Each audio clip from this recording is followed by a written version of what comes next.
Welcome, dear children, to the video session to enjoy the prose in English too. Today we shall study the short story, The Little Match Girl, Chapter 7 of your treasure trove.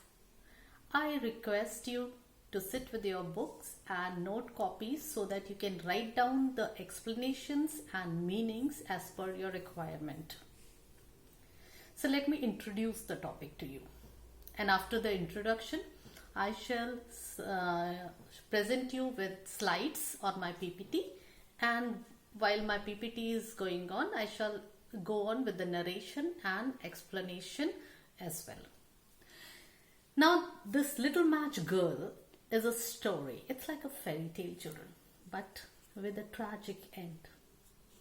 It is written by Hans Christian Andersen, who was born in the town of Odense, Denmark, on April 2, 1805.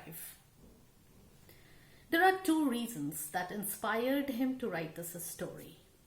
One is a drawing by Danish artist Johan Thomas Landby, where a girl was seen selling matches on the street. And the second one, the hardships of his mother that he witnessed as a child. My dear children, our council, ICSE, has selected this story to imbibe in you love and compassion for the sufferers around us whom we ignore or who go unnoticed. Also, to fill us with hope and faith that finally God will do the best for us. Besides, to portray a realistic and crude view of the society in Victorian era that indulged in class differentiation. Now, it was this era, children, that the middle class emerged and there appeared an underclass. Please mark this word, underclass. Now, this underclass was the most neglected and forced with abject poverty. Now, this class difference is reflected through the character of the little girl whose father sends her to sell matches on a cold New Year's Eve. The brutal cold of the night and the apathy of the people, especially the wealthy, lead to her tragic end. This story is full of symbolism, children. I'll be explaining it while I'll be narrating the story to you. It is a didactic story, means it has got a moral lesson.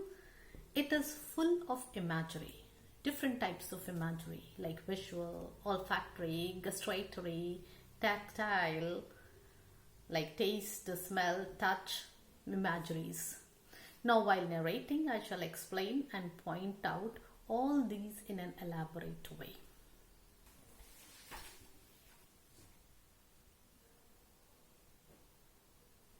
Okay. It was bitterly cold. Snow was falling and darkness was gathering, for it was the last evening of the old year. It was New Year's Eve. Bitterly means extremely, terribly cold. It was bitterly cold. It was terribly cold.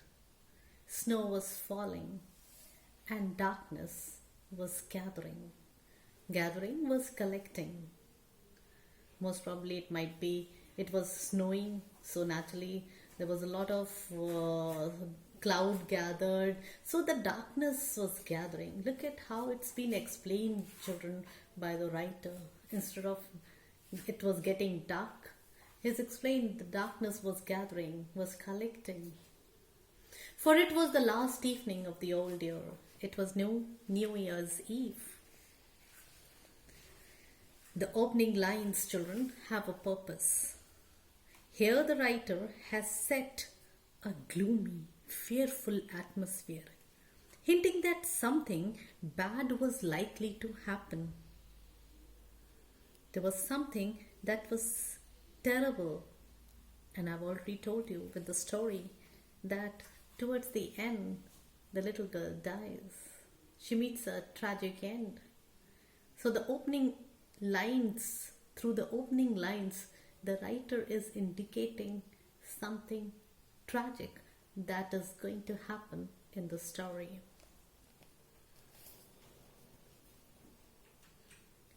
In the cold and gloom, a poor little girl walked bareheaded and barefoot through the streets. She had been wearing slippers, it is true, when she left home, but what good were they? So in this cold, chilly and gloom, sadness, a poor little girl walked in this darkness. This little girl walked. How was she dressed? She was bareheaded. Her head was not covered. And barefoot also. You can see in the picture also. She is bareheaded. She has no cap, no scarf. And she is barefoot. While she is going through the streets. And it's not that she was not wearing slippers. She was wearing slippers. It is true, the writer says. That was when she left home. But those slippers were of no good, were no use for her. Why? Because they had been her mother's. Because they belonged to her mother's. Imagine, she's a small girl. And the slippers belonged to her mother. So naturally, they were very big for her. So you can imagine how big they were. The little girl had lost them as she ran across the street to escape from the two carriages that were being driven terribly fast. So now we come to know what happened to her slippers. Why is she barefoot? She wore her mother's slippers. They were very big for her. And the reason that they were very big, what happened? That she lost also. Because while she was running, they were very loose for her, and so she lost it in the snow. That happened with one. So she was trying to save herself from the two carriages that were being driven terribly fast. Besides, we come to know one more thing here, children. Look at the apathy of the people there. They could not see a girl. She was crossing the road and they were driving the carriage. So to say, the girl had to save herself because she was poor. So she ran terribly fast, and while running, one of the slippers she lost. So one slipper could not be found. Maybe she lost in the snow. And then a boy had run off with the other. And there was a boy, a street urchin, you may say. He ran away with another slipper of hers, saying that it would come in very handy as a cradle someday when he had children of his own. And he was making fun of her. And what did he say? Saying that he ran away with the other slipper. One she lost in the snow, and the other one that street urchin, that boy, took away, saying that one day it would be of some help. Why? Because the slippers were so big that it would be used as a cradle where small children are kept. Cradle someday when he would have children of his own. So he is actually exaggerating though, but he's mocking. He's making fun of the slippers, the big size of the slippers that she is wearing. Now, the little girl walked about the streets on her naked feet, which were red and blue with the gold. Now here the first line. So the little girl walked about the streets on her naked feet, which were red and blue with the cold. You can actually feel it, children. It's the tactile imagery that has been used here, imagery of touch. This little girl walked about the streets now, barefoot, on her naked feet. And imagine, naked feet walking in such cold. Her feet had become red and blue with cold. In her old apron, she carried a great many matches, and she had a packet of them in her hand as well. You can see how she is offering, trying to sell. Nobody had bought any from her, and no one had given her a single penny all day. So she had been trying to sell matches. She carried great many matches, and she had a packet of them in her hand as well. Nobody had bought any from her, and no one had given her a single penny all day. She crept along shivering and hungry. The picture of misery, the picture of misery, poor little thing. Now children, try to understand this. I just switch on to the previous one first and would try to tell you how the author, the previous one, yes. Now here the author has created such an effective setting that one can easily identify the huge divide between the rich and the poor during the Victorian era. The little girl was bareheaded and with naked feet and not enough warm clothes to protect herself from the cold. The girl was out on the road selling matches. The girl was out on the road selling matches when people were indulging in all sorts of festivities and enjoyment. Look how the market is full of people.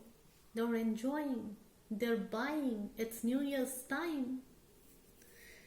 Indulging in all sorts of festivities and enjoyment. Nobody looked at her. Nobody cared. Nobody was compassionate enough to look at her condition. Nobody looked at her, and she could not earn a single penny. Now please try to understand this line. She did not earn a single penny. Nobody had bought anything from her, and no one had given her a single penny all day. Children, understand this line, because since begging was illegal during the Victorian era, the poor children were sent by their parents and their relatives to sell things like matches on the street, and it acted as a front for begging. Not actually begging, but in a way like begging only, because people would naturally look at them, will feel bad for them, will show pity, and at times may not buy this matches or things from them, and they would just simply give them money. So this acted as a front, just a hide, so that because they may not be caught for begging, so it acted as a hide, it acted as a front for begging. Then besides that, one thing you come to know about this little girl, she was an obedient child. She kept on trying to sell the matches despite trembling with cold and hunger. She crept along, she tried to drag herself. Imagine, with her feet that were naked, that were red and blue. How would she walk? Do you think she could have a proper walk? She was actually trying to keep herself, drag herself. She crept along means she dragged along. She was trying to just move with the body close to the ground. She crept along, shivering and hungry. the picture of misery, this picture of unhappiness. You can't see any happiness on this little girl's face. The picture of unhappiness, the whole picture is full of, when you look at this picture, you're filled with sadness. This is a picture of misery. Poor little thing. And then the snowflakes fell on her. Look at the snow falling on her like cotton balls falling on her golden hair. The snowflakes fell on her long golden hair, which curled so prettily about her neck. But she did not think of her appearance now. Why is the word the writer has used, but she did not think of her appearance now? Was she in a condition to think of her appearance now? Could she afford to think of her appearance right now? No, not at all. She was a poor little thing. She was hungry. She was shivering with cold. The only motive that she was for was to earn some few pennies which she could take back home, what she sent for, and not that she has to care for her appearance right now. So the snowflakes fell on her long golden hair, which curled so prettily about her neck, but she did not think of her appearance now. Lights were shining in every window, and there was a glorious smell of roast goose in the street, for this was New Year's Eve, and she could not think of anything else. Now here also, children, mark this is a visual in this paragraph, in these lines, lights were shining till anything else. What is shown here? A visual imagery is presented through this, and from this line, lights were shining in every window, visual imagery, and there was a glorious smell of roast goose. You can say the imagery of a smell, olfactory imagery has been used here. So lights were shining in every window. Look at this girl, the way she is looking at through the window inside a house. The house, there's a Christmas tree that's decorated, and then there's a well laid out meals there, glorious, and she could just feel the glorious smell of roast goose. Now naturally, when it's a festive time, when you pass through any of the streets, that festival, whatever is being prepared, there's a different kind of a smell that full of delicious preparations of that of that evening or of that occasion. You can smell it. So here also this girl also could only smell these things. Lights were shining in every window, and there was glorious smell of roast goose in the street. Why? Because it was New Year's time.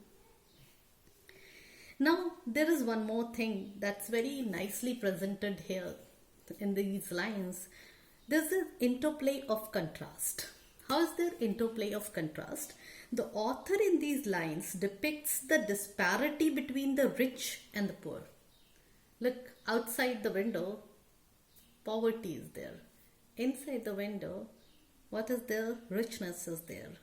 So there's a contrast, there's a disparity between the rich and the poor, which forms one of the themes of the story. Here the rich people in the warm and cozy house are celebrating with sumptuous meals, while the children, like little girl, on a cold wintry evening, are hungry and shivering, and they can just look through the window. They can only imagine such things which she could enjoy. She could not enjoy, which she could not enjoy. She can only imagine. What does it show? It shows the apathy of the wealthy who remain confined in the warmth of their houses. isn't it? Children, before I close for this video session and we'll continue further with the explanation, I just want you to think, children. We are so safe in our houses. We have a house. But think of people who don't have house. In this situation where everybody is dealing and suffering from corona problem.